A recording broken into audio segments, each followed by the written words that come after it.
Ho ho ho. Ouais, je suis... Oui, tout à fait. Non, faut faire ho ho ho. Ho ho ho. 3 fois. Mais ça marche pas une seule fois. Je vous avoue qu'aujourd'hui, je me suis déterre. Ou alors plutôt, j'avais pas trop le moral. Enfin, journée un peu bizarre en termes d'humeur. Donc, on est le 9 novembre et j'ai décidé de mettre mes décos de Noël. Voilà. Alors après, j'ai un peu une excuse parce que mes décos d'automne, je les avais mis fin août, genre aux alentours du 22-23 août. Donc de commencer maintenant à mettre que mes décos de Noël sans mettre le sapin, je trouve qu'on est pas mal, en sachant que j'ai pas mis mes guirlandes au mur, j'ai pas mis mes petites guirlandes non plus vers mon mode télé, etc. J'ai quand même été sobre. Mais je vais vous faire des petites images, mais déjà, on a les nouveaux... Bonjour mon amour. On a les nouveaux petits coussins, enfin nouveaux. Ils reviennent quoi. J'ai mon petit plaid, là nous avons un petit sapin, mais avec Holden c'est très pratique de vous montrer. Voilà, j'ai pas encore sorti mes affaires purement hivernaux parce que il fait encore chaud chez moi, enfin chaud, tout est relatif, je suis en train de mettre le chauffage. Mais oui, oui, oui, il a absolument rien, c'est juste une drama queen. Oui Holden. Oui. Le problème, c'est que quand il fait jour, enfin quand il fait vraiment jour, donc entre 10h et 15h30, il fait beau, genre on a des 16-17 degrés, donc il fait pas froid du tout, mais arrivé le soir, et comme je ne m'active pas non plus, bah j'ai froid. Mais j'ai pas encore sorti mes affaires d'hiver en sachant que... Après j'en parle assez régulièrement, je ne sais pas, mais j'ai pris du poids pendant mon arrêt, du coup il y avait des vêtements que j'avais donnés en me disant bah c'est bon, j'avais perdu du poids, pas besoin de garder ces vêtements. Donc j'ai dû m'en racheter, c'est aussi pour ça qu'il y a eu des hauls de fringues, parce que je n'avais plus rien à me mettre. Et bref, il y a quelques pulls qu'il faudrait que je ressorte quand même, parce que je les prends très très larges, parce que j'aime bien être très à l'aise dans mes vêtements, que ce soit ample. Mais je les ai pas encore sortis parce qu'il fait beau. Ceci étant dit, nous allons parler lecture, puisque hier soir j'ai terminé l'un de mes livres. Et c'est aussi ça qui m'a mis dans le mood de Noël, parce que là j'ai terminé mon livre d'automne, donc je vais pouvoir attaquer les petites romances de Noël toutes mignonnes, les livres comme ça très niais, que je ne supporte pas ailleurs que dans les shoujo. Vraiment, dans les mangas, quand c'est niais, c'est mignon, j'adore. C'est la seule exception avec les romances de Noël. Romances de Noël, tu lis 3 pages, tu sais déjà ce qui va se passer, mais t'es en mode vas-y, j'ai le projet, j'ai le truc en tête, et j'adore ça, donc on va pouvoir attaquer. Mais pour l'heure, hier soir, enfin cette nuit, c'est pour ça que je vous ai pas repris, j'ai fini Falling Like Leaves, je vous mettrai la couverture ici. Je l'ai lu sur liseuse et je sais toujours pas si c'est un coup de cœur ou pas, les gars. Mais si c'est pas un coup de cœur, il m'a vraiment manqué juste un tout petit truc.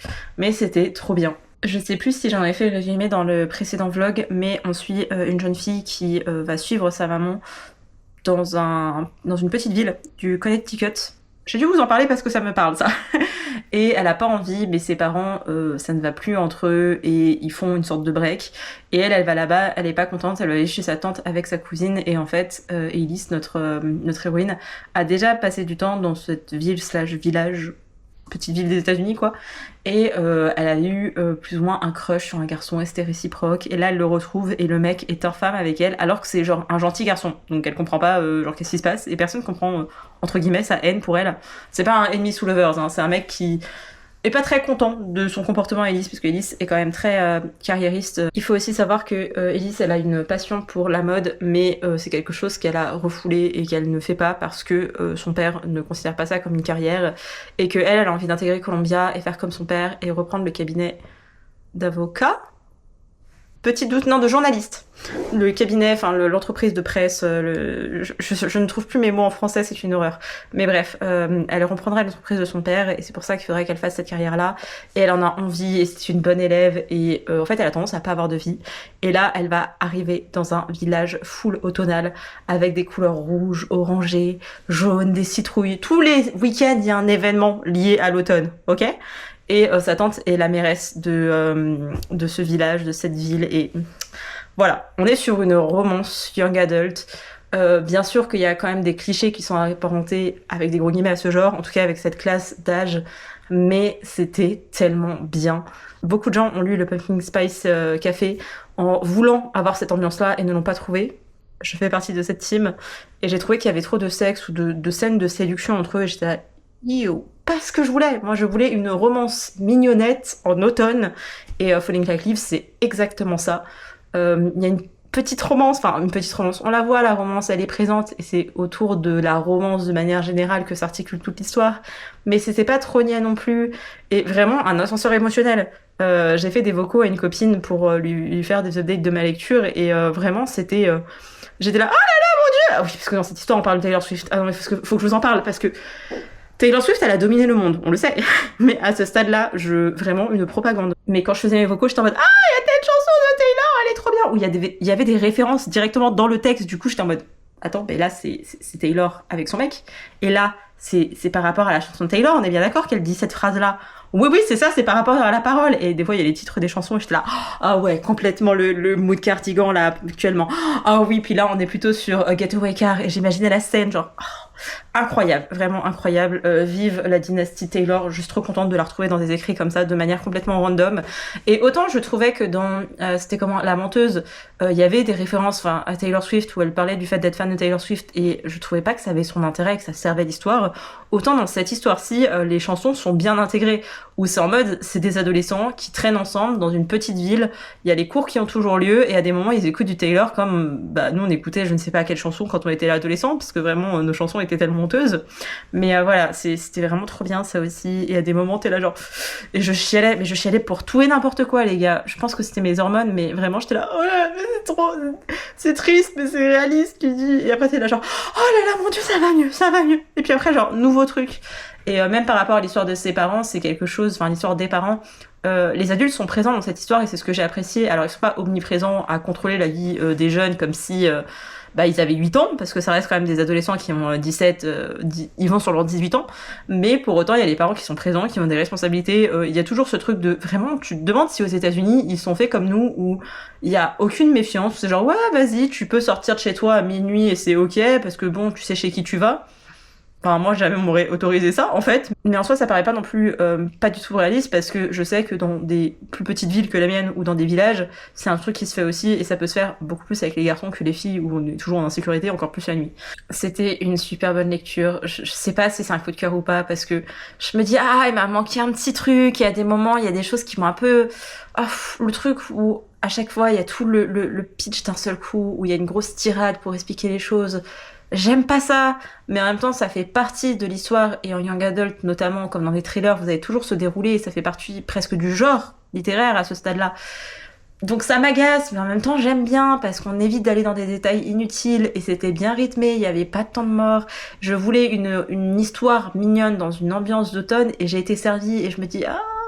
Donc voilà, là on serait sur un 4,5 sur 5, mais à tout moment à la fin de l'année je débarque et je vous dis que c'était un coup de cœur, parce que juste, faut aussi que j'arrive à digérer ce bouquin en sachant que je l'ai fini dans la nuit, et j'ai continué ma lecture d'Une braise sous la cendre, le tome 1, j'en suis à 94% les gars. Et je vous avais dit dans le précédent vlog, c'est un livre que j'ai déjà lu il y a au moins 5 ans. Sauf que je ne me souviens de rien. Enfin, je me souviens de rien. Il y a des scènes dont je me souviens, mais quand je lis les événements, je me dis, mais ça, je m'en souviens, mais pas du tout. À aucun moment, je me souviens de ça.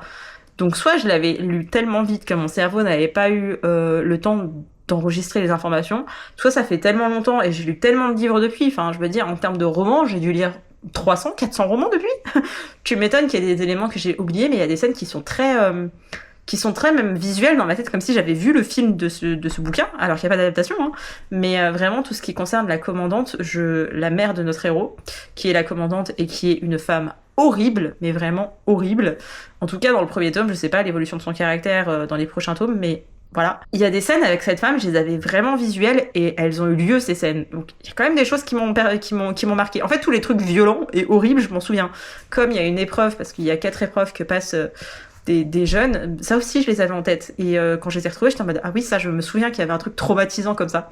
Donc oui, enfin je me souviens que des trucs entre guillemets négatifs ou des scènes assez dures, mais j'aime vraiment bien quand même ma lecture, et ça me fait du bien de lire de la fantasy young adult parce que c'est abordable, et que j'aime beaucoup l'univers qu'a dépeint Sabatayr, en sachant que pour Une braise sous la cendre, le premier tome n'était qu'une introduction au reste de la saga qui est en 4 tomes, puisque dans cette histoire on commence à nous introduire des bêtes et des choses surnaturelles, des éléments qui sont racontés comme une légende dans notre histoire, alors que en fait on sait que ça existe, et on sait que dans les prochains tomes on va encore plus parler de tout ça et découvrir autre chose, en fait avoir un univers dans un univers. et Holden vient vous dire bonjour. Holden qui est jaloux que je parle à une caméra, ça me... Je vais vous laisser là parce que petit chat a besoin de câlins et que j'ai envie de profiter de Holden qui est gentil et mignon parce qu'aujourd'hui il m'a fait la misère à rentrer et sortir. Quand je vous dis 50 fois, je crois que c'est un euphémisme. Je vous ferai un résumé un peu plus digne de ce roman quand je l'aurai terminé. Et je ne sais pas si derrière j'enchaîne sur celui-ci, si j'attaque un autre bouquin de fantasy, si j'attaque une romance de Noël. Franchement, je ne sais toujours pas. Oui, à chaque vlog, vous aurez cette phrase-là, mais je ne sais pas quoi lire. En sachant que j'ai recommencé à regarder des K-dramas et les gars, on m'a perdu. J'ai des phases où je ne regarde pas de K-dramas, comme il y a des phases où je ne lis pas, ou des phases où je n'écris pas. Aujourd'hui, j'ai écrit un petit peu, mais je galère à faire ce petit truc de transition dans mon histoire, mais juste une toute petite partie de transition. C'est-à-dire qu'il y a plein de choses que je veux mettre, mais j'arrive pas à me structurer et à faire les choses entre guillemets bien ou comme je l'entends, donc ça m'énerve. Et plus je m'énerve, moins j'y arrive. Donc voilà, j'ai une longue période où je n'ai pas écrit. Là, je m'y remets tranquillement. Je n'ai plus peint depuis une semaine et là, c'est ok. Et les dramas, ça peut durer longtemps. Je peux avoir des longues périodes où je ne regarde pas de drama, ou alors je vais regarder mes scènes préférées de mes dramas préférés, vous voyez. Ou alors je repense à un drama et je vais le re-regarder. Mais là, il y a plein de nouveautés. Bah, déjà en octobre, il y en avait certaines. Et en novembre, il y avait tellement de nouveautés qui sortaient. Et il y a des pépites. Là, j'ai attaqué les 2 premiers épisodes de Last Summer sur Viki. Il est génial. Je l'aime trop. Je suis dégoûtée qu'ils nous le sortent maintenant en novembre, alors que ça aurait été un drama idéal pour l'été, Last Summer. Enfin, à un moment donné, tu mets ça au mois de juin, et ça fait sens. Surtout qu'il fait pas des chaleurs horribles, donc c'est vraiment un drama de début de l'été. Mais ils nous l'ont foutu en plein automne, et ça va se diffuser jusqu'en hiver. Mais j'ai trop aimé, il faut que je vous en parle. Et j'ai commencé un drama aussi hyper dérangeant, truc vraiment what the fuck. Je sais même pas comment qualifier ce drama-là, puisque c'est Dear X. Et la meuf, on dirait une sociopathe. Elle se sert des hommes pour servir ses intérêts. Est-ce qu'on appelle ça un thriller? Je ne sais pas. Et j'ai le nouveau drama de Ji Chang-wook, je ne sais plus comment il s'appelle, que je veux regarder. Et là, pour le coup, est dans quelque chose d'assez sombre, de vengeance et tout. Tout ce que j'aime. Et j'ai entendu parler aussi d'un autre drama. Et je l'ai ajouté dans ma liste, et je crois que c'est 2 femmes qui vont s'associer pour aller tuer un homme. On adore. Mais bref, on se fera un petit point drama et livres et tout ce qui va plus tard, parce que là, Ménino a besoin de câlins. Et je vous montrerai aussi mes autres décos de Noël, mais c'est encore incomplet, et le 1er décembre, de toute façon, c'est le sapin. À part si je bosse, mais autrement, ce sera sapin le 1er décembre.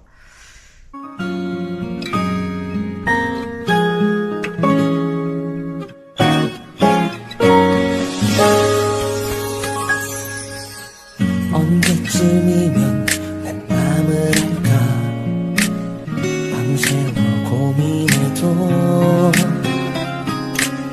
도무지 네 맘 알 수가 없어 아무리 생각해도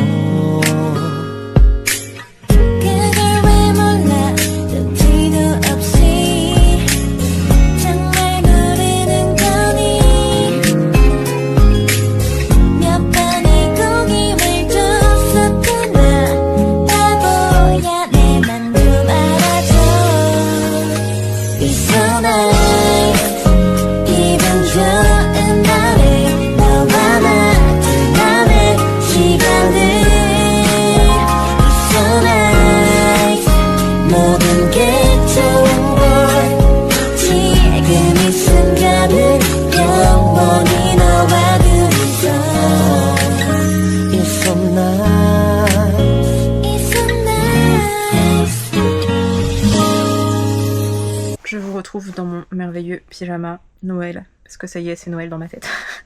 Vraiment, j'en peux plus les gars. Si jamais vous l'avez pas vu, je pense que je l'aurais monté pour la semaine dernière, mais j'ai lu le livre de Léna. Si vous voulez mon avis dessus, ça se passe dans la précédente vidéo, parce que je suis partie en date solo. J'aime bien faire ça de temps en temps, et je vous incite à faire la même chose, ça fait vraiment du bien.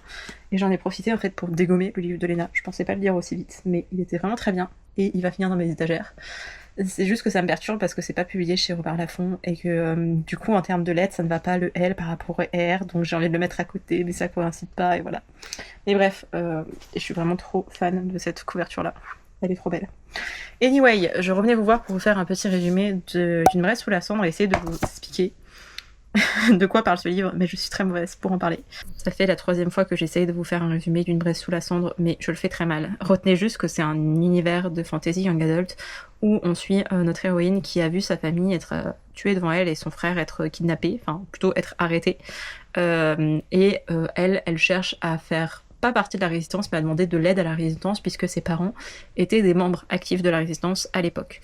Elle cherche des gens de la résistance et on lui trouve un plan pour s'infiltrer dans une école qui s'appelle Black... Je n'ai plus le nom de l'école, mais une école militaire. Et elle va être infiltrée là-bas en tant qu'espionne et auprès de la commandante, qui est une femme qui est commandante, du coup, et qui est horrible. Genre vraiment, elle torture ses esclaves, elle les maltraite, elle a... embroché l'œil d'une de ses esclaves, l'autre elle l'a brûlé, enfin bref, que des dingueries comme ça. Et du coup, notre héroïne, elle va faire partie de cette résistance le temps de retrouver son frère, parce qu'elle doit essayer de trouver des informations pour aider la résistance, pour qu'ils lui fassent confiance, pour que eux, derrière, ils aillent récupérer son frère qui serait emprisonné et condamné à mort. Et elle veut pas que ça arrive parce que c'est sa seule famille et que elle l'aime, tout simplement. Et à côté de ça, on suit le point de vue de Elias, je crois, qui est notre héros, donc c'est une alternance de point de vue, et lui, il est le fils de la commandante, sauf que la commandante est un personnage affreux et qu'elle ne voulait pas être mère.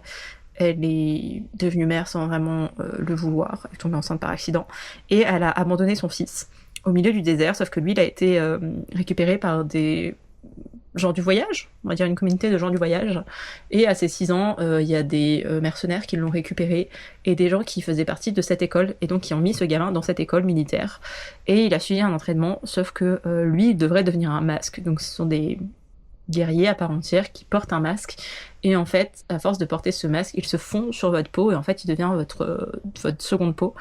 Sauf que lui, il veut tellement pas être un masque, il veut tellement se barrer de cette école, il veut tellement plus rien avoir à faire avec ces gens-là. Il pense qu'à déserter, sauf qu'il attend d'être diplômé pour pouvoir le faire parce que ce serait le moment idéal pour partir et espérer qu'on remette jamais la main sur lui, parce que si on remet la main sur lui, on va le tuer. Lui, il avait son petit plan, sauf que tout ne va pas se passer comme prévu et grosso modo, ça parle de ça, cette histoire. En sachant que le premier tome est une introduction aux 3 tomes qui suivent, puisque on commence à nous parler de légendes, de peuples différents, de tout un univers en fait qu'on voit très brièvement dans le tome 1 et qui vont être plus présents dans les autres tomes. On le laisse présager en fait au cours de ce tome-ci. Et j'ai moins aimé cette relecture que lors de ma première lecture, mais ça reste un bon young adult. Et vraiment, je regrette de ne pas avoir enchaîné les tomes à l'époque, même si je sais que PKJ ne les avait pas tous traduits. Je crois qu'ils n'avaient pas traduit le tome 4 et du coup ça a été racheté par Brajon avec Big Bang, mais voilà. Je ne sais pas quand je vais lire le tome 2 parce que ce mois-ci et dans quelques jours, je crois que sur le 26, il y a La Guerre du Pavot qui sort et j'ai très envie de m'acheter et de lire le tome 2 de La Guerre du Pavot. Donc croisez les doigts pour que j'ai mon argent le 26. Pour que je puisse me l'acheter en e-book et que je dégomme parce que j'ai besoin. Et si jamais je l'aime autant que j'ai aimé le premier tome, je pourrais le mettre sur ma wishlist de Noël pour que mes parents et mon frère puissent me l'offrir parce que j'ai besoin. Vraiment, le premier tome, j'avais besoin de l'avoir et je l'ai même pas rangé dans les bibliothèques, je l'ai laissé en exposition parce qu'il est trop beau déjà et que je ne pensais pas autant aimer de la high fantasy. Et j'aime le fait qu'il n'y ait pas de romance et que ce soit un univers riche et qu'en un tome, j'ai l'impression qu'il s'est passé déjà 10 000 actions. Et voilà. Mais ouais, du coup, je sais pas quand est-ce que je vais lire la suite d'Une braise sous la cendre qui s'appelle Une flamme dans la nuit, je crois. Mais j'aime trop. Enfin, ça me rappelle ô combien la fantasy et le fantastique young adult peuvent être bien faits quand il y a le désir derrière de bien faire. Et Sabaa Tahir est vraiment une très bonne autrice. Et voilà. C'était vraiment très chouette. Je vous ai dit, après j'ai lu le livre de Léna et depuis 2 soirs de suite quoi, je lis un petit peu sur ma liseuse, mais je vous avoue que je suis tellement claquée quand je suis dans mon lit que je n'avance pas trop. Mais j'ai attaqué le 2e tome des Thé meurtriers d'Oxford de H.Y. Anna. Vraiment mon très bel accent. Et j'adore parce qu'à chaque fois il y a des petits jeux de mots par rapport au titre des tomes. Et là c'est beauté fatale. Pour dire beauté fatale. Je sais pas si vous verrez... Il y a un jeu de mots, ça me fait beaucoup rire. J'en suis qu'à 7%. Donc j'ai pas vraiment avancé. Mais je voulais une lecture un peu facile, un peu qui passe bien, qui va pas me prendre la tête. Et je crois que les Cozy Murder, c'est juste ce qu'il me faut. Un pas un thriller, pas quelque chose où je vais me prendre la tête à savoir qui est le meurtrier. Là, on commence sur quelque chose où on est presque dans de la romance, je trouve. C'est vraiment très léger. Je pense que c'est le but des Cozy Murder, mais je suis pas encore familière de ce genre-là, en sachant que les seuls que j'ai lus, c'est de cette autrice. Donc bon. Mais ça passe bien, et surtout quand j'étais dans mon lit, donc avant-hier soir, je voulais juste me prendre un livre, histoire de bouquiner un peu avant de dormir, et je voulais pas me prendre la tête à chercher quelle sera ma prochaine lecture dans mon immense catalogue de ma Kobo. Et je voulais une romance de Noël, mais vraiment je voulais pas me refaire tous les résumés, je voulais juste lire. Et vraiment j'ai dû lire 3% le premier soir. J'ai une romance de Noël par contre que je veux lire, que j'ai attaqué, sauf que c'est du papier, et là vraiment mon cerveau il en peut plus. Déjà quand j'ai lu le bouquin de Léna, j'en pouvais plus, j'ai des migraines depuis 4 jours, c'est un enfer. Donc j'essaie de limiter tout ce qui est papier, parce que ça me demande d'allumer. Donc genre là je suis en train d'allumer pour pouvoir vous parler, mais autrement je suis dans le noir chez moi, ça m'évite de trop tirer sur mes yeux. Et la liseuse c'est parfait pour ça, mais celui-ci je l'avais acheté en papier. Mais l'objectif ça va être de lire L'amour entre les lignes de Julie Bringer, je ne sais pas comment on dit. C'est un calendrier de l'Avent, c'est une romance saphique. Je voulais la lire hier, si je dis pas de bêtises, et Nadège l'a lu hier. Nadège de anciennement Planète Diversité. Elle disait qu'il n'y avait pas forcément la relation saphique, donc lesbienne, qui était beaucoup mise en avant, mais ça restait sympa. Donc j'ai hâte de le lire en sachant que moi je vais pas du tout le faire en calendrier de l'Avent et que je vais juste le dégommer. Mais pas aujourd'hui parce que j'ai trop mal au crâne. Vraiment, en plus j'ai fait un visio de plusieurs heures avec une copine et j'en pouvais plus. Genre vraiment, mon cerveau est en feu. Donc là je vais aller me caler devant une émission de Stray Kids. Enfin, de JYP, parce que j'ai besoin. On va regarder de la K-pop. Je vais aussi me faire mes éternels épisodes préférés de Going 17 parce qu'il me manque. Et que là, aujourd'hui, il y a un clip de Oshi qui est sorti et qu'il me manque encore plus. Donc, je vais aller regarder le groupe au complet. J'ai besoin pour ma santé mentale. Et je continuerai sûrement mes K-dramas parce que j'en ai attaqué je ne sais pas combien. Il y a trop de sorties qui sont arrivées en même temps et là il me reste la fin d'un épisode à regarder. Sauf que je sais que je vais mal le vivre cette fin d'épisode. Enfin je vais mal la vivre. Et les prochains épisodes je crois qu'ils sortent le week-end prochain. Enfin le week-end qui arrive mais ça fait dans 5 jours. Et c'est trop long. Je peux pas. On est mardi, attendre samedi, non. Donc je me garde encore cette fin d'épisode et je vous l'ai dit je vous ferai un véritable update, mais j'ai commencé plein de dramas et en fait c'est plein de genres différents et ça faisait très longtemps en fait que je n'avais pas regardé des dramas, donc j'ai envie de tout regarder en même temps, mais vraiment en même temps, genre en simultané, sauf que ce n'est pas possible et j'arrive pas à me détacher, à me dire je commence par quoi et j'ai envie de regarder quoi. Il y a le nouveau drama de Lee Chang-wook, j'ai commencé à le regarder, là je me dis oh là là on va être dans l'enquête et ça va être un truc incroyable et je sais que c'est une ambiance un peu thriller, enquête, etc. Donc il faut vraiment que je sois dedans. Et je pensais que c'était un petit thriller, enfin un petit drama, et en fait non, c'est qu'ils ont sorti 4 épisodes d'un coup, et maintenant on va avoir 2 épisodes chaque mercredi. Donc demain j'en aurai 6 et je pourrai les binge-watcher, donc je me garde ma journée. Enfin non, demain j'ai bilan neuropsy, mais je pense qu'après je mériterais de regarder mon K-drama avec Lee Chang-wook en sachant que l'un de mes acteurs préférés, je l'aime trop, je l'ai vu jouer dans tous les rôles, et même si je l'adore en romance et en mec full amoureux, il est trop bien. Si vous avez jamais vu Suspicious Partner, c'est l'une des meilleures séries qui soit, objectivement, K-drama ou pas en fait, elle est vraiment trop bien cette série là. Et j'adore le voir en amoureux dans Love Struck in the City, c'est pareil, mais je l'ai adoré dans Aux côtés du mal, qui est disponible sur Disney+. J'ai regardé Gangnam B-Sides aussi, où il joue toujours ce rôle un peu border et encore plus sombre que le précédent. Et là, encore une fois, il va être sur un personnage un peu torturé et tout, et c'est genre ah une enquête, il va être de partout, et je le trouve tellement bon dans ce rôle-là, donc j'ai hâte. Mais ça, ce sera demain. Et je crois qu'il s'appelle The Manipulated. Si je ne dis pas de bêtises, je vous mettrai l'affiche à l'écran. Mais ouais, ce drama-là, il va être génial. Mais je l'ai juste commencé et en fait, je sens que ça va être bien et qu'il me faut mes 6 épisodes. Parce que vers les 6 épisodes, c'est là où il y a le climax des dramas. Et je sais pas combien d'épisodes il fait. 12, je pense. J'espère qu'il en fait pas 16, parce que j'en peux plus, là, des dramas qui sont interminaux. Mais voilà, j'ai commencé ça. Je suis en train de regarder La Summer sur Viki. C'est celui que j'ai pas envie de terminer. J'ai commencé aussi Dear X, mais je vous en parlerai plus en détail, mais pareil, ambiance thriller, manipulation, truc très chelou. Et je suis aussi en train de regarder Typhoon Family sur Netflix. Et je trouve pas bon ce drama, mais j'aime tellement l'ambiance de ce drama que je suis incapable de l'arrêter. Et là, la romance commence à décoller très légèrement, et j'aime trop l'actrice, parce qu'elle a joué dans un drama que j'ai beaucoup aimé. Et l'acteur c'est Juno, de 2PM. On adore 2PM sur cette chaîne, donc voilà. C'est mon micro-avis sur les dramas que j'ai en cours. Je vous en parlerai un petit peu plus tard, mais je préfère quand même me focaliser sur les lectures. Mais sachez que depuis que j'ai repris le visionnage de dramas, je lis un petit peu moins. Et j'ai eu vraiment ma santé, mon corps me laisse tomber en fait. Vraiment, je suis en train de somatiser comme jamais. Ou comme mentalement il se passe trop de choses et que je n'arrive pas à gérer. C'est tout mon corps qui prend. Donc je suis malade ou j'ai des migraines tous les jours de ma vie. Et c'est pas cool. Donc j'en profite pour être dans le noir avec ma tablette, à regarder mes dramas, à regarder mes émissions coréennes, à me marrer tel un phoque, et ça fait du bien. Je vous retrouve, on est vendredi 14. Ça fait 2 heures que j'aurais dû... En fait, ça fait 2 heures que j'ai essayé de vous faire un update sur ce vlog, et je parle beaucoup trop. Donc je vais tenter d'être succincte, et surtout de ne pas vous raconter tous les détails de ma vie, et de pourquoi les updates de ces vlogs sont chaotiques. Mais j'ai enchaîné beaucoup de démarches administratives à faire, j'ai encore eu des galères avec la sécurité sociale, et en fait le problème n'était pas la sécurité sociale, incroyable mais vrai, mais le problème était mon employeur. Et toutes mes galères d'argent vont s'arranger à partir de la fin du mois, voire début décembre, mais en attendant, pauvreté. Et vraiment quand vous vivez dans la précarité au point de ne pas savoir si vous allez pouvoir manger, c'est un peu compliqué de gérer les autres pans de sa vie et notamment de se distraire avec de la lecture. Donc j'ai pas énormément lu ces derniers temps. J'ai commencé quand même, je vous en ai parlé je crois, mais j'ai commencé tout juste L'amour entre les lignes de Julie... Je sais toujours pas si on dit Bringer ou Bringer, je suis désolée. J'ai pas lu beaucoup, j'ai lu 47 pages, j'ai quand même lu 47 pages les gars. J'ai lu je crois 3 chapitres, c'est sous forme de calendrier de l'Avent. Mais je trouve pas qu'on soit sur une romance de Noël, on est sur une meuf qui est en contact avec une autre meuf. Et ça se passe au mois de décembre. Mais on n'est pas sur... Enfin, moi, je voulais vraiment des chocolats chauds, je voulais une ambiance cocooning, je voulais une patinoire, je voulais une ambiance de Noël, quoi. Et pour le moment, je n'ai pas mon ambiance de Noël et je n'ai pas ma romance saphique. Donc, j'ai l'impression qu'on m'a menti.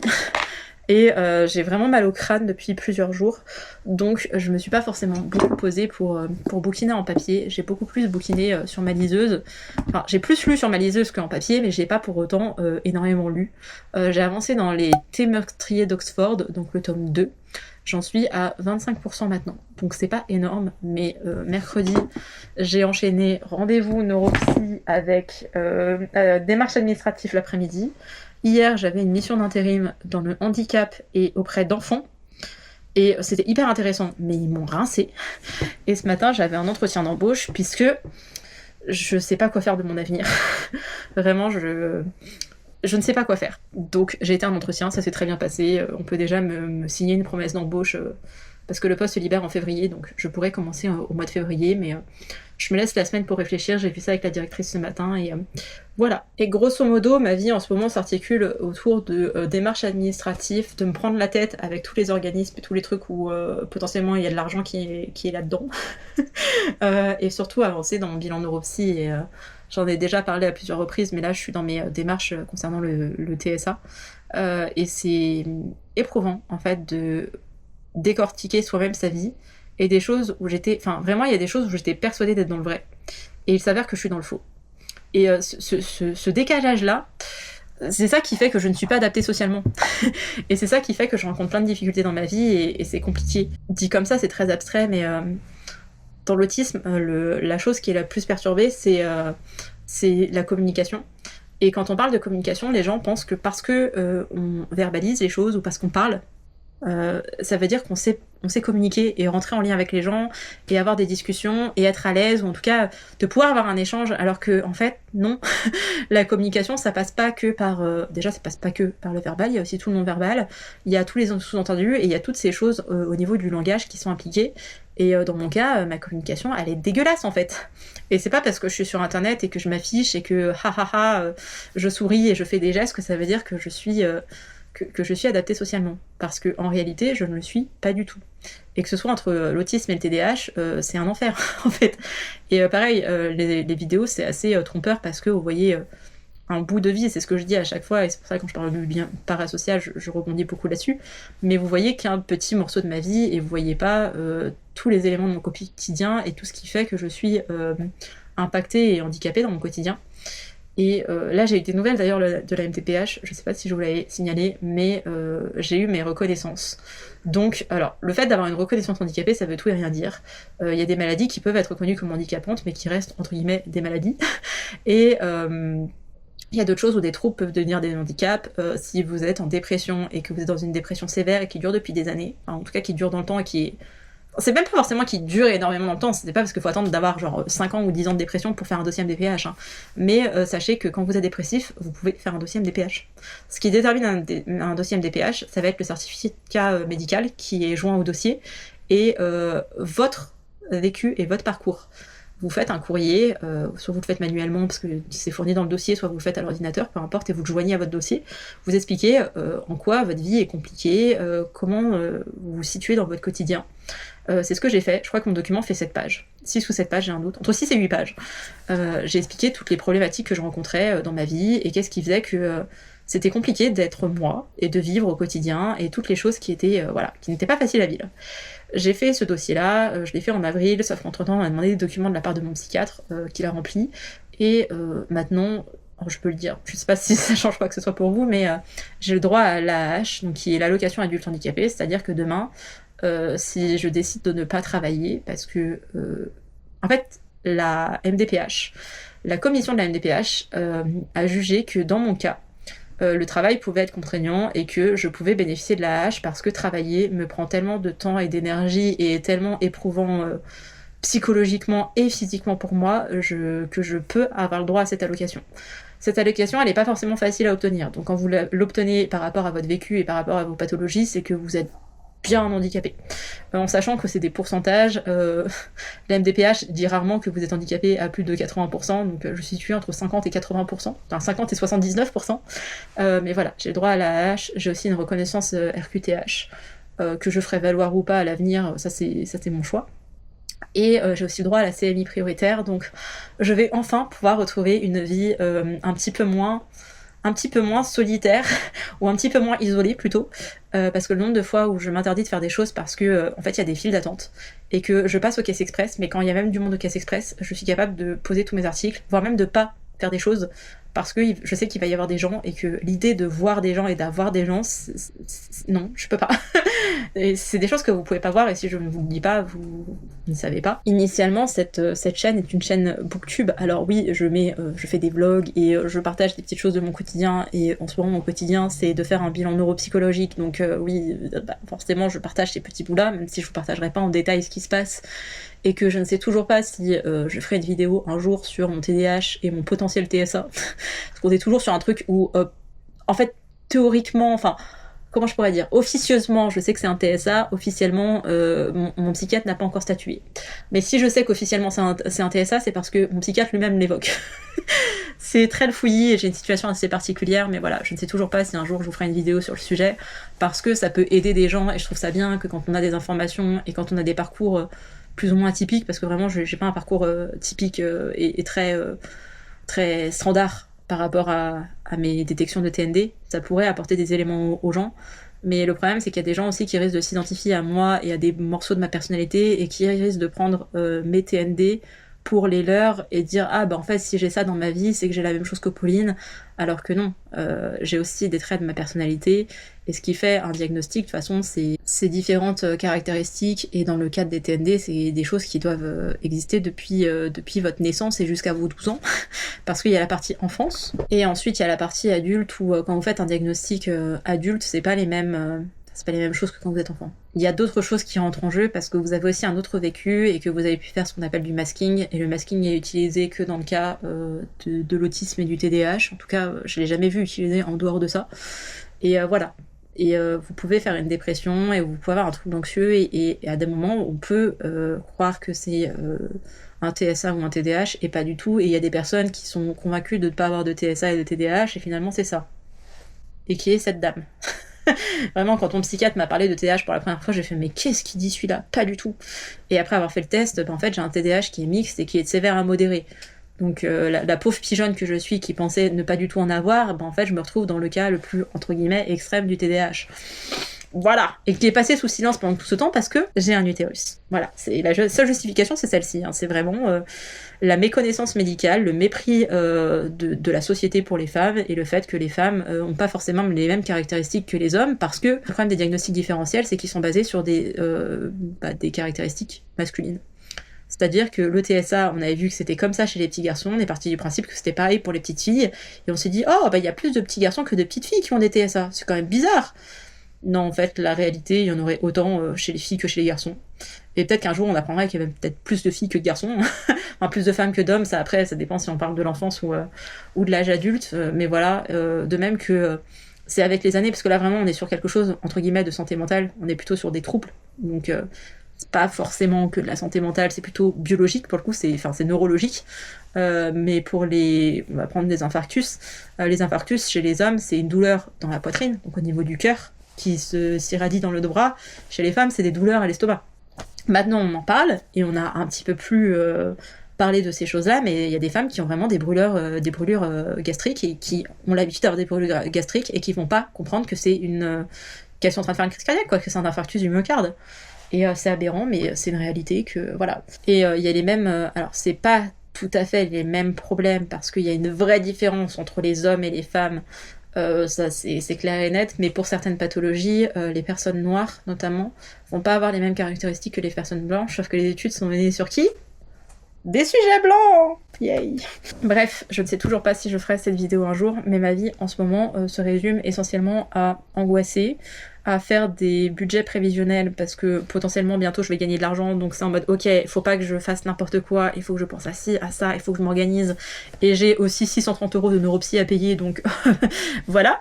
Mais je suis en train de faire ça, je bosse avec l'intérim, et je fais plein de démarches, parce qu'on me demande plein de choses à droite à gauche. Donc j'ai pas forcément le temps de lire, ni l'envie. Et vraiment, hier soir, je me suis dit, vas-y, je me pose et je lis, et je commence à lire. J'ai lu 4% de mon livre et je me suis endormie. Ah donc non, j'en suis plus à 25%, j'en suis à 29%, parce que j'ai lu 4% hier soir. Yay. Et en plus, ce qui m'énerve, c'est que j'aime vraiment ce que je lis, mais j'arrive pas à me poser. Et quand j'ai du temps de libre, en fait, je suis tellement fatiguée que je reste devant mes émissions de Seventeen à les regarder en boucle, et ça me fait du bien. D'ailleurs, aujourd'hui, je me suis posée pour regarder l'épisode de Seventeen, l'épisode 2 de leur série sur Disney+. Je crois qu'il y en aura 4 au final d'épisodes. Et j'aime trop le début de l'épisode, parce que non, je l'ai pas fini, je me le garde. Ça m'a brisé le cœur, parce que pareil, dans le dernier vlog, je crois que c'est dans le dernier ou dans l'avant-dernier, je vous disais j'aime pas la façon dont ils ont construit les épisodes, je trouve ça vachement brouillon, et c'était vraiment le cas pour le premier épisode, et là dans l'épisode 2, je trouve bien mieux structuré, et on voit pas mal Oshi et Oshi, mon petit tigre que j'aime d'amour, c'est ce garçon-là. Oui, je l'ai devant moi, c'est une copine qui me l'avait offert pour mon anniversaire, et je l'ai gardé près de moi, parce que j'ai besoin. Et je vous disais, ouais, mais j'aime tous les membres. Et c'est vrai, j'aime tous les membres. Mais quand Oshi, il a parlé du fait qu'il était fatigué, que là, il voulait juste être tranquille, être tout seul et vivre sa vie, genre loin des médias et loin de tout. En ce moment, il a son service militaire. Franchement, ça m'a brisé le cœur. Et je l'aime trop, et cœur sur lui. Et il peut paraître extraverti dans les émissions de Seventeen, et c'est un vrai introverti, et du coup, il est trop mignon. Mais voilà, j'ai regardé ça. Il faudrait peut-être que je vous fasse un point drama, en fait, ça pourrait être pas mal de vous parler des K-dramas que je regarde en ce moment, en sachant que j'en ai ajouté je sais pas combien, enfin j'ai fait des screenshots sur mon téléphone de plein de dramas, mais il y en a trop qui sortent, il y en a trop à venir, il y a trop de choses, et quitte à ne pas lire, autant vous parler de dramas, en sachant que ça fait longtemps que je vous ai pas parlé de dramas. Et une copine voulait que je fasse des dramas par saison et tout, et en fait, moi je suis plus quelqu'un qui va suivre les actualités, parce que quand un drama sort petit à petit et que je suis prise là-dedans, au moins je vais au bout des dramas. Tandis que quand c'est un drama qui est déjà complètement sorti, je ne vais jamais au bout de mes dramas. Et c'est quand même un sacré truc. Ah oui, d'ailleurs, Dynamite Kiss, j'ai vu des recommandations dessus, c'est sur Netflix, donc on l'ajoute à la liste, parce qu'il est très bien. Et je viens de voir Après une aventure passionnée à Jeju. On parle de Jeju-do, donc évidemment que je vais regarder. Mais il avait l'air d'être bien, donc je vais le regarder. Il rentre dans les listes. Dernièrement, j'ai commencé Typhoon Family. Je n'aime pas ce drama, mais je suis incapable d'arrêter ce drama. Dedans, en fait, on suit... je sais pas si je vous en avais parlé, du coup. Mais on se trouve en fin des années 80, avec la crise du FMI qui commence tout juste en Asie. Et moi, ça me fait penser à l'époque de Reply 1988, que j'ai vraiment beaucoup aimé. C'est le seul Reply que j'ai regardé, mais j'ai trop adoré. Enfin, vraiment, j'ai trop adoré. Vraiment très français, Pauline. Mais il y a Yeri qui joue dedans, il y a Park Bo-gum, donc évidemment, voilà, je ne suis que joie. Dans Typhoon Family, en fait, j'aime l'ambiance de... fin des années 80, début 90, et en plus de ça, on suit une entreprise familiale qui fait de l'import-export et qui est notamment obligée, entre guillemets, de faire de l'import-export parce que c'est la merde en Asie, enfin c'est la merde en Corée, que les entreprises sont tous en train de couler, que même les gens qui ont fait des études et même dans des grandes facs se retrouvent sans emploi. C'était vraiment la grosse crise du pays. Et de manière générale, c'était la crise dans toute l'Asie. Mais c'est vrai que la Corée a bien morflé à ce niveau-là, et j'aime trop voir cette ambiance, j'adore voir ça. Il y a Juno de 2PM qui joue dedans, et je le trouve... Déjà, j'adore 2PM, et je le trouve très bon en tant qu'acteur, et l'actrice, je ne sais plus son nom, mais je l'ai vue il y a pas si longtemps que ça, dans un drama sur Vicky dont je vous avais parlé, et j'aimais trop sa façon de jouer. Et sachez que cette actrice est critiquée parce que, apparemment, elle est trop grosse et elle est trop moche pour Juno. Je vous mettrai la photo de l'actrice. Je veux bien être moche comme elle, hein. Et elle, en plus, elle a pris la parole sur les réseaux en disant genre, bah, c'est ma tête, et c'est mon corps, et je vais pas sacrifier ma santé pour vous. Et vraiment, en Corée, on dit pas ça, donc j'étais trop fière d'elle, j'étais là genre, quelle reine. J'ai aussi commencé, alors j'ai tout juste commencé parce que c'est un drama qui va être assez intense et assez dur, à ce que j'en ai compris. C'est Tu étais là, c'est comme ça qu'ils l'ont traduit en français. Il y a 8 épisodes, et de ce que j'ai compris, c'est un homme qui est une grosse merde avec sa femme, et je crois que c'est la meilleure amie de sa femme qui vont s'associer pour tuer son mari.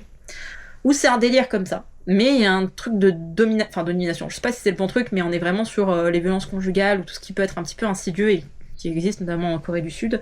Mais il est tellement... émotionnellement, je suis pas sûre d'être prête. C'est comme The Manipulated dont je vous ai parlé avec Ji Chang-wook. Je sais que je vais adorer, hein, mais c'est juste que... Oh, ça va être intense et je suis pas sûre d'être prête pour ça. Donc je l'ai commencé, le début est assez lent et je me suis dit ouais mais quand je vais être prise dedans, ça va être vraiment intense et là j'ai pas envie de ça. J'avais aussi commencé un autre drama. Attends, j'en ai commencé 2. Mais les gars, je suis partout à la fois, ça ne va plus. J'ai commencé Dear X, j'en suis au début du 4e épisode. Et alors j'adore le casting. Sauf que ce drama est tellement tordu. On est sur une fille qui a une mère qui est alcoolique et qui la maltraite. Et son père est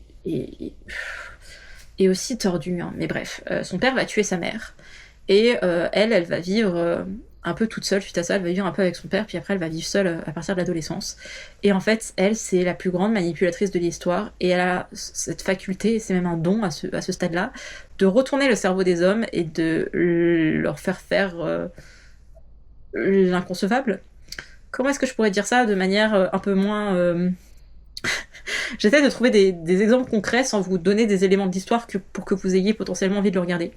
Mais en gros, elle va manipuler les hommes pour se faire passer pour la petite fille malheureuse et chétive qui est en danger de mort, et que si eux, ils ne font pas ça pour elle, elle va mourir, ou que s'ils font pas ça, eux, ils seront genre, ils vont pas aller bien. Vraiment, elle retourne le cerveau des gens, le cerveau des hommes. Et c'est très... En fait, c'est à la fois malaisant parce que tu vois toute la manipulation, t'es là, c'est dégueulasse. Mais en même temps, les personnes qu'elle dénonce font des trucs qui sont pas cool. Donc il y a une forme de justice, mais la façon dont elle le fait et qu'elle se sert des gens pour faire les choses à sa place, pour pas qu'elle se salisse les mains. Et faut savoir que ce drama, on est en grande partie, on a un petit bout sur l'enfance, une partie sur l'adolescence, et le reste du drama va se passer à l'âge adulte où elle finit par devenir actrice. Et potentiellement, tout ce qu'elle a pu faire dans sa vie, ce côté plus ou moins crocos d'homme, parce qu'elle a aussi tendance à les séduire, et à jouer de son physique et de sa fragilité de femme, avec des gros guillemets, hein, pour attirer leur pitié, ça va lui retomber dessus quand elle va devenir actrice. Donc là, j'en suis pas là, j'en suis qu'à l'épisode 4, mais c'est hyper gênant et dérangeant quand je le regarde, et je suis pas à l'aise, mais à chaque fois que je tombe sur un extrait sur Instagram, je me dis que je veux continuer et que ça va être incroyable. Donc pour le moment, je continue.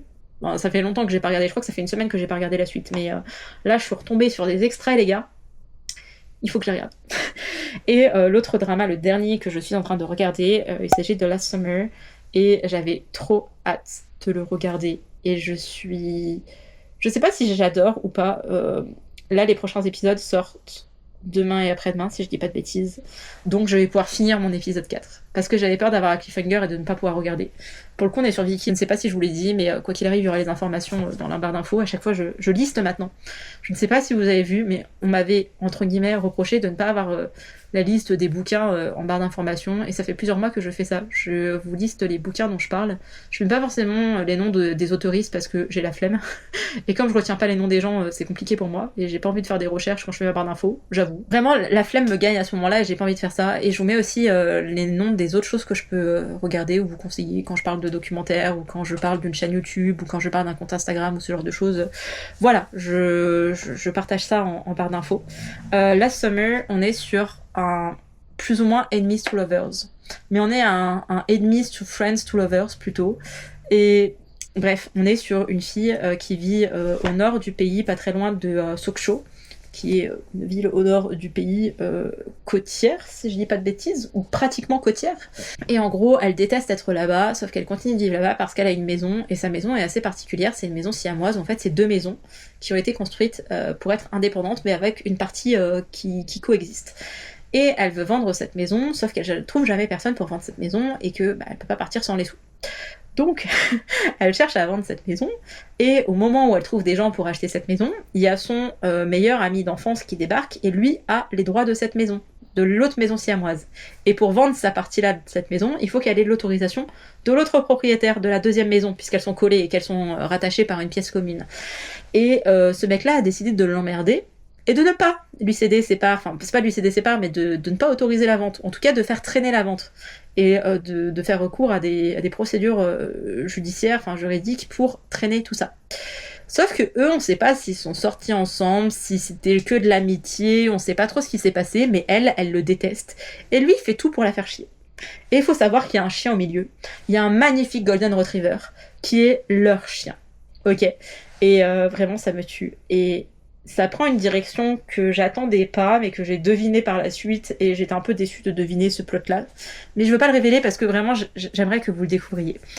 Mais en fait, je crois que j'adore ce drama-là parce qu'il me fait penser à Our Beloved Summer, que j'avais vraiment bien aimé. C'était pas un coup de cœur, hein, mais j'avais vraiment beaucoup aimé le côté adolescence, adulte, on se retrouve, mais on veut pas se voir, et il y a un truc qui se cache derrière tout ça, il y a une rancœur qui existe et qui a une raison d'exister, et c'est vraiment le cas pour Last Summer. On parle aussi beaucoup, alors il y a une partie qui se passe dans l'adolescence et une grosse partie dans la vie d'adulte, et il y a beaucoup ce rapport aux étoiles et à la galaxie, et ça peut être intéressant, et surtout la façon dont c'est abordé, et c'est des gens qui viennent d'une petite ville, genre la meuf elle vit dans une toute petite ville où elle bosse à la mairie, et je crois que c'est vraiment mon type de drama ça, les gens où ils ont la trentaine, où ils sont connus quand ils étaient plus jeunes, et puis il y a un truc qui a fait qu'ils s'entendent plus du tout, et ils se retrouvent à l'âge adulte. J'adore ça, je pense que c'est l'une de mes tropes préférées, si ce n'est ma trope préférée, le truc de ils ont pu s'aimer ou se détester à un moment donné de leur vie, dans leur jeunesse, et après ils se retrouvent et ils se pouillent la gueule.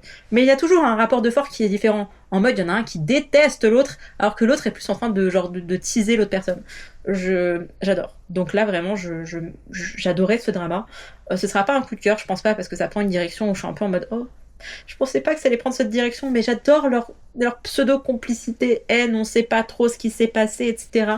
Donc voilà, je suis là-dessus, et ça fait plein de dramas, et j'en ai conscience, mais j'aime bien en fait pouvoir piocher en sachant que c'est des dramas qui sont très différents des uns des autres. Et là, pour Typhoon Family, je crois que j'ai 3 épisodes de retard. Ou alors j'en ai que 2, et ce week-end il y en a 2 autres qui sortent, donc j'en aurai 4 de retard d'ici dimanche, quoi. Mais je sais pas si je vais regarder ça ce week-end ou si je vais regarder autre chose. Et je vous ai dit, il me reste encore mon épisode de Seventeen à finir. Il me reste 17 minutes de Seventeen à finir. Mais je vais me les garder pour plus tard, en sachant que j'ai Oshi sur ma tablette. Regardez comme il est beau. Je vous l'ai dit, à défaut d'être à jour dans mes lectures et d'être prolifique à ce niveau-là, j'ai pas été très prolifique non plus au niveau des visionnages de K-drama, mais il y a quelques jours, j'ai vraiment eu, je crois qu'il y a une semaine, je me suis vraiment remise dedans, et j'ai enchaîné. Après, il faut savoir que, alors pas pour Last Summer, mais notamment pour Dear Ex, j'ai vraiment zappé plein de passages parce que j'ai été trop... Il est vraiment malaisant en fait. Ce drama, je peux pas dire que je l'aime bien, mais c'est tellement bien joué, et je me dis qu'est-ce qui va se passer derrière, donc je suis incapable d'arrêter. Un peu comme Typhoon Family, où j'aime tellement l'ambiance que même si je suis pas fan des événements qui se passent, j'aime trop l'idée de parler de la crise du FMI en Corée, de voir d'autres pays d'Asie qui sont concernés. On parle notamment de la Thaïlande, et il y a une partie du tournage qui s'est fait en Thaïlande d'ailleurs. Je trouve ça trop bien. Et vraiment ce truc de fin des années 80, début 90, cet espoir de renouveau, Internet qui commence à prendre un peu plus de place dans les entreprises et tout, j'adore l'ambiance. Donc voilà, c'était le méga update de ce que je fais de ma vie et de ce que je ne fais pas, c'est-à-dire lire. Là je vais aller bosser un peu sur mon ordinateur parce qu'il y a des trucs que je voulais faire, donc je vais faire ça. J'avais juste commencé, puis après j'ai parlé avec une copine sur Instagram et je me suis perdue en cours de route. Je vais faire ça, je vais aussi importer mes fichiers sur l'ordinateur, et je sais pas si je clôture le vlog dans le week-end même si j'ai pas fini mes lectures, ou si j'attends de finir mes lectures juste pour vous faire un update. Je suis pas encore décidée, j'arrive pas à savoir comment m'organiser et ce qui est, entre guillemets, la bonne chose à faire. Parce que vraiment, ces vlogs n'ont plus de sens puisqu'ils s'étalent sur de la longueur, mais je fais pas des choses incroyables de mes journées, donc j'ai pas forcément matière à vous proposer quoi que ce soit. Et je sais pas ce qui vous intéresse ou pas. Et à un moment donné, on partage juste des petites tranches de vie, des petites choses qu'on peut faire, et voilà. Le jour où ça vous plaira plus, ou le jour où ça me plaira plus, j'arrêterai, et tant pis. Vous savez pourquoi je n'ai jamais rencontré la femme de ma vie? Déjà parce que Perry Edwards est hétérosexuel. Et que, à un moment donné, j'ai dû me faire une raison quand ça a été mon premier girl crush. Ensuite, Kim Ji-won l'est aussi probablement. Et je parle pas coréen, donc quoi qu'il arrive, on aura un problème relationnel, elle et moi. Mais surtout, c'est parce que j'ai pas été en résidence étudiante. Voilà, tout s'explique avec ce livre. Je suis en train de lire ma vie idéale.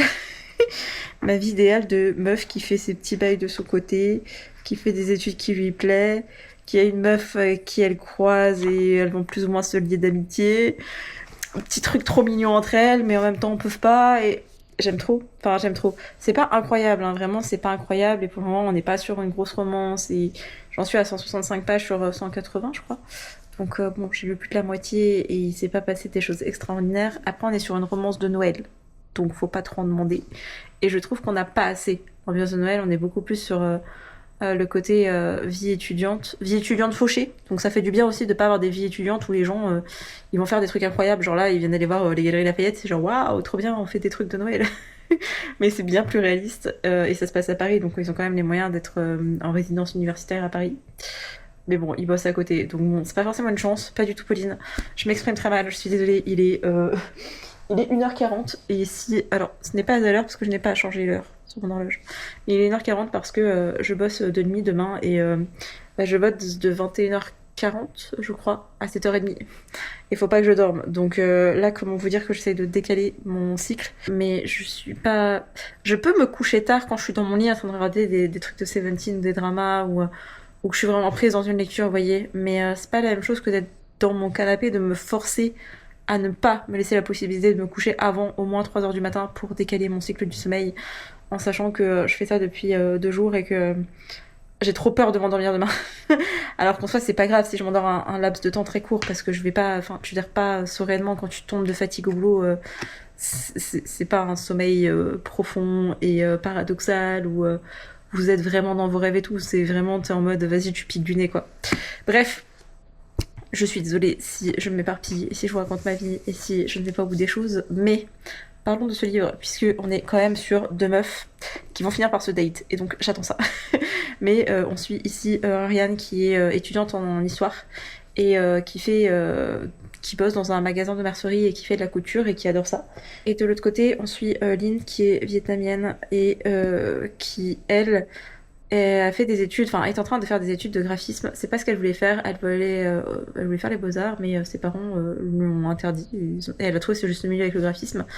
Et en parallèle de ça, c'est une streameuse sur Twitch.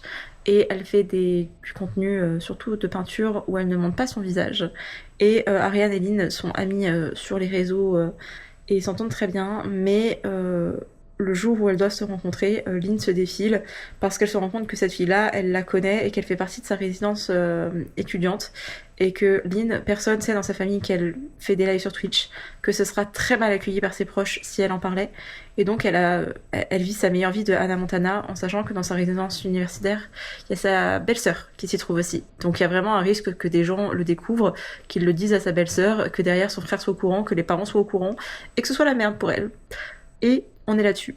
Et sur le fait que parce qu'il y a des étudiants qui restent sur le campus pendant les fêtes de fin d'année, notamment pendant Noël, ils décident d'organiser quelque chose avec les gens qui n'iront pas voir leur famille, qui rentreront pas chez eux, qui resteront sur place. Et c'est le cas notamment pour Ariane et Lynn. Sauf que Lynn est au courant de l'identité d'Ariane, alors que Ariane pas du tout. Donc voilà, c'est un truc qui est assez léger, et pour moi on est plus sur la vie étudiante, la difficulté des relations sociales, on va dire ça comme ça, parce que on suit plus ou moins une bande de copains du coup qui se crée autour de cet événement de vas-y on va passer Noël ensemble. C'est vraiment passer le mois de décembre ensemble finalement, Et en même temps, on parle de Lynn et de ses aspirations en mode la carrière que mes parents aimeraient que j'ai. Et c'est encore plus important dans les communautés asiatiques. Et de l'autre côté, on a ses envies à elle, en fait, c'est vraiment sa passion pour le dessin, le fait qu'elle arrive à générer en plus de ça des revenus avec tout ce qu'elle veut faire, parce qu'elle fait des salons, et elle a ses petites productions, et enfin, elle fait ses illustrations, elle les vend. Bon, il précise pas que c'est sur Etsy, mais en tout cas, elle les vend. Et en même temps, elle a son revenu Twitch, donc elle arrive quand même à se dégager de l'argent, tout ça. Mais voilà, il y a ces deux choses qui s'opposent, et je trouve qu'on est bien plus là-dessus que sur une véritable romance saphique. Il y a eu un petit bisou, mais depuis il n'y a rien en fait. Et il y a ce truc de l'amitié, de l'amour, mais c'est pas trop creusé. Et je sais pas, c'est pas désagréable, hein, vraiment ça se lit tout seul. Là je me suis posé même pas une heure et j'ai lu une centaine de pages, donc vraiment ça se lit tout seul en sachant que je suis éclatée et que mes paupières se ferment. Mais voilà, c'est mignonnet, c'est sympa. Je sais pas si je vais le finir ce soir ou si je le continuerai demain, en sachant qu'avant ça, je me suis posée pour lire. Les gars, je me suis posée pour lire. Ça faisait longtemps que c'était pas arrivé. Je vous avoue que j'ai rattrapé mon retard dans Dear Ex hier. Oui, c'est ça, hier. Vraiment, j'ai l'impression que ce week-end était éternel. C'était trop bien. J'ai rattrapé mon retard hier dans Dear Ex que j'ai... En fait, je crois que je commence à bien m'attacher à ce drama et que la meuf sociopathe, elle me plaît. En sachant qu'il y a des rumeurs de couple entre les deux acteurs, enfin... l'actrice principale et l'un des acteurs, on va dire secondaires, qui va finir comme acteur principal, et ce serait le meilleur couple. Mais voilà, je les trouve trop mimes ensemble, donc et je sais pas comment va se finir ce drama, parce que ça peut pas bien se finir en fait, parce que la meuf c'est une sociopathe, littéralement. Donc j'ai regardé ça hier et ça m'a fait du bien, sauf qu'aujourd'hui je voulais regarder des dramas mais je suis pas dedans. Donc ce soir je me suis posée pour bouquiner et j'ai aussi avancé dans l'été meurtrier d'Oxford. J'en suis à 60%.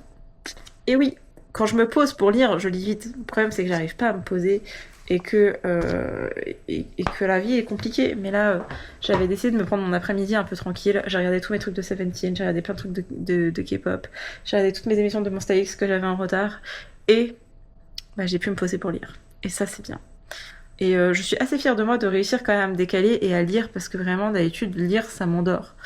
Après, là, je reste bien en vertical, parce que je sais que si je me mets un peu en horizontal, je vais sombrer dans le sommeil. Mais voilà, j'avais repris ma lecture d'été meurtrier d'Oxford. Je suis moins fan de ce tome 2. Je trouve qu'on s'éparpille vachement, et dans le premier tome, on suit... c'est la même héroïne. On suit Gemma, je ne sais jamais comment ça se prononce. Et je pense juste à la sœur de Harry Styles actuellement. Mais on suit, je vais l'appeler Gemma. Qui pour le coup a un salon de thé, et dans le premier tome elle tombait par hasard sur un homme qu'elle avait croisé quelques jours plus tôt dans son salon de thé, et qui était imbuvable, qui était vraiment méchant au possible, et elle le retrouve mort devant son salon de thé. Elle est complètement médusée, et elle se retrouve à plus ou moins mener l'enquête, mais un peu par un concours de circonstances, mais c'est pas forcément ce qu'elle veut faire. Et son ex est policier, est enquêteur, donc le petit parallèle qui est fait. Dans ce tome 2, elle se prend vraiment pour une enquêtrice, et je sais pas, ça me dérange plus, parce que moi j'avais bien le truc de ok, elle a quitté toute une vie en Australie pour revenir du côté de Oxford, parce qu'on est en Angleterre et à Oxford, donc en plus ça change que de voir toujours les mêmes climats, les mêmes ambiances. Beaucoup d'histoires se passent aux États-Unis, là ça se passe en Angleterre, ça se passe pas à Londres, ça se passe à Oxford, donc voilà, pas la même chose, pas la même ambiance. On a ce côté entre guillemets petite ville, mais un petit peu petite ville élitiste quand même, et petite ville bourgeoise, parce qu'elle a des parents qui sont blindés de thunes, même si elle ne l'est pas forcément. Et oui, dans ce deuxième tome, Gemma a vraiment... Enfin... elle se prend pour une flic, elle cache des informations justement à son ex, qui lui est policier et qui pourrait faire des choses de ces infos. Et en plus, elle lui dit oui, bah, la première fois, c'est moi qui ai résolu l'enquête. Oui, bah t'as fait crever grâce à ça, enfin à cause de ça, donc c'est pas un truc dont tu dois te vanter, quoi. Et je sais pas, je suis moins fan de ça, je retrouve moins ce côté petite ville. C'est pas désagréable, encore une fois, hein, mais je suis moins à fond. Et j'aime moins aussi la situation, enfin le meurtre me plaît moins. Je crois qu'il y a des meurtres qui me plaisent. Mais je sais pas, je le trouve entre guillemets absurde, et vraiment son côté enquêtrice, ça me... Oh. Et je vois en fait les failles de l'autrice de ok, je veux arriver du point A au point C, donc le B, je vais trouver cet élément, mais nullissime, mais c'est pas grave, parce que ça pourra me faire arriver à mes fins, quoi. Et j'aime pas quand on prend les lecteurs pour des cons, et là j'ai l'impression qu'on me prend pour une conne, donc j'aime pas. Mais en même temps, je pense que je lirai les autres tomes. Parce que je suis contradictoire, parce que je suis un paradoxe à moi-même, et que c'est pas désagréable à lire. Si c'était une mauvaise lecture, vous voyez, si je passais un mauvais moment, si j'aimais pas y retourner, si... ok, mais là, c'est pas non plus négatif, et je me dis, ah oui, mais par la suite, il va peut-être se passer ça et ça. Et comme on est dans un petit truc de small town, où elle, il y a son ex, qui est toujours plus ou moins dans sa vie, et elle a ses parents, ou surtout sa mère, qui contrôle tout son quotidien, t'es là en mode, mais vas-y, mais Gemma, mais impose-toi, genre, un petit peu, je sais pas, tes parents, ils ont de l'argent, même toi, tu gagnes quand même ta vie, va en thérapie, bosse sur l'affirmation de soi, envoie chier tes parents un petit peu, en tout cas, laisse-les garder leur place de parents, et pas de personnes qui te dictent ta vie et ton quotidien, et ça me rend dingue, parce que ça fait aussi me parallèle à des gens que je connais, je me dis, mais, oh, c'est pas possible, en fait, et voilà, ça me saoule.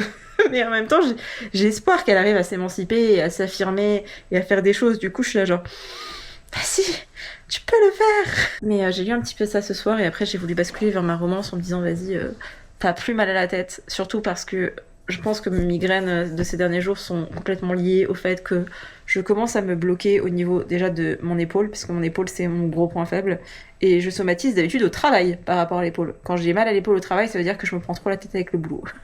Et du moment où je me détache mentalement du boulot, mon épaule se calme. Vraiment, c'est un délire, mais écoutez, maintenant je connais mon corps, donc c'est bien. Mais là, ça a commencé par l'épaule, puis le bras, comme si j'avais fait un vaccin et que mon muscle était complètement congestionné. Ça fait 10 jours que ça dure. Et là, je commençais à me bloquer tout au niveau des cervicales. J'ai rendez-vous chez l'ostéopathe dans quelques jours. Et ça va me faire le plus grand bien. Je rêve de ce rendez-vous. Vraiment, je me suis dit, tant pis, t'as pas d'argent, mais à un moment donné, non, t'as besoin. Donc, il va tout bien me réaligner. Et je resterai migraineuse. Mais il y a des migraines que je connais et il y en a d'autres où c'est genre... C'est pas que des migraines, vous voyez. Et bien sûr que le triptan fait effet sur ces maux de tête horribles. Mais je sais que mes migraines, du coup, c'est pas lié à des facteurs extérieurs tels que la lumière, tels que le bruit, tels que l'angoisse ou l'hyperstimulation de plein de choses. Je sais que là c'est vraiment genre physique et qu'il faut qu'il me réaligne parce que là je suis complètement fucked up.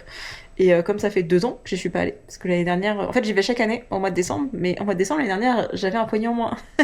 Donc j'ai pas pu y aller et là ça va me faire du bien. Ce sera un mois avant mais c'est pas grave. Il va me remettre d'aplomb et ça ira mieux. Enfin, de toute façon, ça pourra pas aller pire que ce que je suis actuellement parce que c'est pas possible d'avoir mal comme ça et de mettre mes crèmes anti-inflammatoires et de prendre des médocs pour ne pas trop avoir mal. Mais comme là, je n'ai pas mon crâne, en tout cas que c'est passé, j'ai pu lire sur papier et j'en ai profité. C'est aussi pour ça que je me dis que ce serait bien de la finir maintenant. Mais comme c'est niais, et j'aime bien le niais, vous voyez, mais les mangas, ça me prend 45 minutes à lire un tome. Allez, entre 30 et... Ouais, 30... Bon, on va dire entre 30 minutes et 1 heure de lire un tome de manga selon s'il y a beaucoup de narration ou pas, ou s'il y a beaucoup de dialogue, etc. Et du coup, j'accepte genre 1 heure, à peu près 1 heure de niais sur un roman de Noël qui est niais. Et vous savez que j'aime les romans de Noël parce qu'ils sont niais. Là, c'est quand même un peu too much pour que je puisse le binge-reader. Donc voilà, je sais pas si je le finirai ce soir, cette nuit plutôt. Mais je suis sur ces 2 lectures encore et toujours que j'ai bien avancé. Là, je vais me faire une pause 17 parce que j'avais commencé un épisode de Going 17. Je regarde toujours les mêmes. Vraiment, je sais que c'est exaspérant pour certaines personnes, mais ma passion, mes bébés, mes enfants. J'étais en train de regarder Insomnia Zero 2. 3. Non, c'est même le 3. Et il me reste 10 minutes, 11 minutes d'émission. Donc je vais aller regarder ça. Et potentiellement, j'enchaînerai sur une autre vidéo de 17. Mais comme je dois pas me coucher avant 3-4 heures du matin, et si je me couchais à 5 heures, ce serait aussi bien pour vraiment prendre le pas pour demain, et bien j'aurai le temps de finir mes livres et de venir conclure ce vlog déjà beaucoup trop long et qui part dans tous les sens, parce que ma vie part dans tous les sens, comme ce cerveau. Décidément, mon salon aura été mon nouveau spot pour ce vlog avec Holden, qui est vraiment posé. Je vous retrouve pour ce dernier plan. Je suis désolée, on est avec la lumière artificielle. Je suis claquée puisque j'ai dormi... Non, j'ai travaillé la nuit dernière, je n'ai pas dormi justement. Donc, regardez ce doux visage. J'ai lu hier, je n'ai pas fini L'amour entre les lignes, donc vous verrez mon avis dans un prochain vlog, en sachant que là c'est bon, on va attaquer les romances de Noël les gars, il est temps. Ça fait trop longtemps que je repousse ça, je vais aller me poser devant Love Actually, je pense ce soir, enfin dans quelques minutes, et je vais aussi bouquiner des romances de Noël parce qu'on a besoin pour nourrir cette âme. Mais j'ai terminé le deuxième tome des Meurtriers d'Oxford, je vous mets la couverture ici, que j'ai bien aimé. En fait, je sais pas trop quoi penser de... Je sais pas, encore une fois, si c'est le genre littéraire ou si c'est cette saga-là, en sachant que c'est le seul Cozy Murder que j'ai lu dans ma vie. Et je me base sur les recommandations d'une copine pour ça. Marine, coucou si tu passes par là. Mais c'est vrai que il y a plein de facilités qui sont prises, de facilités scénaristiques, on va dire ça comme ça, où c'est pas... C'est pas que c'est pas plausible, c'est juste que c'est gros. Vous voyez, c'est genre, oui, ça existe et c'est vrai, mais c'est quand même poussé à l'extrême alors qu'on est vraiment né à Oxford. La meuf, elle se tient un salon de thé, et dans ce deuxième tome, autant dans le premier tome, elle tenait vraiment son salon de thé, dans ce deuxième tome, bah en fait non, genre elle tient pas son salon de thé, elle passe plus de temps à enquêter plutôt qu'à tenir son salon de thé. Et de même, de la façon dont elle mène des enquêtes, t'es en mode, mais sœur, va t'engager dans la police en fait. Et ce genre de truc, c'est genre, ah, ça m'agace un peu, mais j'aime bien. Je sais, ça n'a pas de logique, mais c'est le genre de truc où je me dis, ah, et je vais soupirer, et je vais lever les yeux au ciel, mais est-ce que pour autant j'ai envie d'abandonner cette saga et de me dire, ce n'est pas fait pour moi? Non. Ça a vraiment un goût de reviens-y. C'est vraiment ce truc de, je sais que je vais pas avoir un coup de cœur avec aucun des tomes, mais je sais que je passe un bon moment, et que ça me divertit, et que j'aime bien. Et en plus, comme on a cette évolution où, pour le coup, j'ai l'impression qu'on est plus sur... un côté perso que véritablement un bouquin sur une enquête, vous voyez, c'est pas un thriller. Hein. Du coup, bah, j'aime bien ce petit mélange-là. Et on m'a recommandé un autre livre qui s'inscrit plus ou moins, alors peut-être pas dans un cozy murder, mais peut-être plutôt dans un thriller domestique, mais un truc un peu à la Freda McFadden. Je sais plus comment il s'appelle. Regardez sur le portable plutôt que vous dites des bêtises. C'est Lui et moi, de Alice Finney. On me l'a aussi recommandé, donc je pense qu'on sera plus dans un style thriller domestique, mais un peu comme La Menteuse, vous voyez, où je passe pas des mauvais moments, je peux pas dire genre grosse déception, j'ai perdu mon temps. Non, non, pas du tout. Comme Les Meurtriers d'Oxford, je ne passe pas un mauvais moment, je passe des bons moments qui sont sympathiques. Ce sera pas le livre de l'année, mais c'est pas ce que je recherche à chaque fois. Il y a des livres, vraiment, je mise gros sur eux, et j'ai des attentes, et c'est pas forcément une bonne chose à faire, on est bien d'accord, mais parfois tu dis ça c'est ma came, ça je sais que je vais aimer, donc oh là là, quand je vais le lire, ça va être incroyable. Là, je sais que j'aurai jamais des coups de cœur, mais ça me fait passer un bon moment, ça me permet de bouquiner en plus dans mon lit quand je suis fatiguée, ça passe tout seul, et c'est tout ce qu'on demande parfois des romans. Enfin, moi je demande pas avoir des coups de cœur H24, j'aime bien aussi avoir des lectures, pas des déceptions, pas des lectures vraiment mauvaises, mais des lectures un peu moyennes comme ça, où tu sais que tu vas passer un bon moment, que ça va être sympa, que ça se lit vite, que ça se lit bien. Mais ce sera pas non plus... Enfin, je sais pas si dans 6 mois, 1 an, je me souviendrai encore de ce tome-ci en particulier, vous voyez. Comme le premier tome, il y a plein de choses que j'ai oubliées. Alors, pas l'ambiance et pas le coupable, mais il y a des trucs où je suis en mode... Et c'est pas grave. De même que le premier tome, je l'avais lu vraiment entrecoupé, et le deuxième tome, alors j'ai eu un peu de mal à, entre guillemets, rentrer dans l'histoire, c'est plutôt que j'étais tellement fatiguée que je n'arrivais pas à dégommer le livre. Du moment où je me suis dit, là, on arrête tout, Pauline, on lit. Je crois qu'en 2 jours, il était fini, quoi. Donc ça se lit tout seul, et ça fait du bien d'avoir des lectures comme ça, légères. Je sais pas si les gens les qualifieront de légères, mais en tout cas, c'est comme par rapport à ce que je dis habituellement, moi j'appelle ça une lecture légère. Donc voilà, j'ai lu un autre livre en tout temps, j'en ai commencé 2 autres parce que je savais pas trop vers quoi aller, mais ça fera l'objet d'un autre vlog parce que cette vidéo est déjà beaucoup trop longue. J'espère malgré tout qu'elle vous a plu. Et avant de vous quitter, je tenais à vous signaler qu'au mois de décembre, vous risquez d'avoir 2 vidéos par semaine. Vraiment, j'ai pas de quoi faire des vlogmas, et j'ai pas forcément envie de me mettre cette charge de travail, et j'en reparlerai dans mon prochain weekly vlog parce que je pense que les gens ne restent pas forcément jusqu'au bout des vidéos. Mais c'est vrai que je veux pas forcément me lancer là-dedans, je l'ai déjà fait par le passé et ça demande tellement de temps et d'énergie. Et ce sont des choses que je n'ai pas, ni du temps ni de l'énergie, surtout que je vais reprendre le boulot, donc ça va être beaucoup de changements pour moi. Mais j'aimerais bien alterner des vidéos face cam et des vidéos weekly vlog comme je fais, parce que j'aime bien que vous me suiviez tout au long de la semaine avec mes lectures, et à des moments j'ai vraiment besoin de faire un focus sur certaines choses, et je trouve que décembre s'y prête. Et perso, j'adore le mois de décembre quand les gens postent des vidéos régulièrement où on a tout ce truc là. Je sais que YouTube met en avant les vidéos et l'algorithme est moins dégueulasse au mois de décembre, on est mieux rémunéré apparemment. Moi je vous l'ai toujours dit, je ne veux pas vivre de ça et je pourrai jamais vivre de ça de toute façon. Très objectivement, c'est pas ça qui va faire mon salaire. Hein. Mais voilà, si jamais vous voyez 2 vidéos par semaine, c'est parce que y a du contenu que je veux vous poster, mes meilleures lectures de l'année. J'ai envie de faire un favori 2025 parce qu'il y a eu des trucs trop cool et j'ai envie d'en parler. Et ce sera pas forcément que des livres, ce sera aussi des à côté. Et j'ai pu vous en parler dans des vlogs, donc ce serait cool aussi de vous en parler dans une vidéo vraiment dédiée pour ceux qui ont envie d'avoir un récap de tout ce que j'ai pu dire, en sachant que je parle beaucoup. Et j'ai aussi mon carnet de lecture, j'aimerais bien aussi vous parler de faire un peu des stats comme avaient fait pas mal de gens l'année dernière en montrant le nombre de personnes racisées qu'elles avaient lues, le nombre d'hommes, le nombre de femmes, les genres littéraires, toutes ces choses-là. J'ai trouvé ça super intéressant. Du coup, l'année dernière, je me l'avais fait de mon côté. Je l'avais fait courant janvier, février, je ne sais plus. J'avais pris des notes, mais je l'avais jamais rendu public. Donc je me dis que ce serait cool de faire vraiment le bilan de cette année, genre au mois de décembre, où voilà, on fait le bilan, je vous parle de tout ce qui a pu se passer en 2025 pour moi, dans ma vie et surtout dans les lectrices. Et derrière, on bascule sur autre chose pour bien redémarrer 2026. Et je ne sais vraiment pas quel objectif je risque de me mettre parce que je sais pas trop à quoi ma vie va ressembler. Mais c'est pas grave. Sur ce, je vous laisse. J'espère que cette vidéo vous a plu et je vous dis à bientôt pour une prochaine. Bye!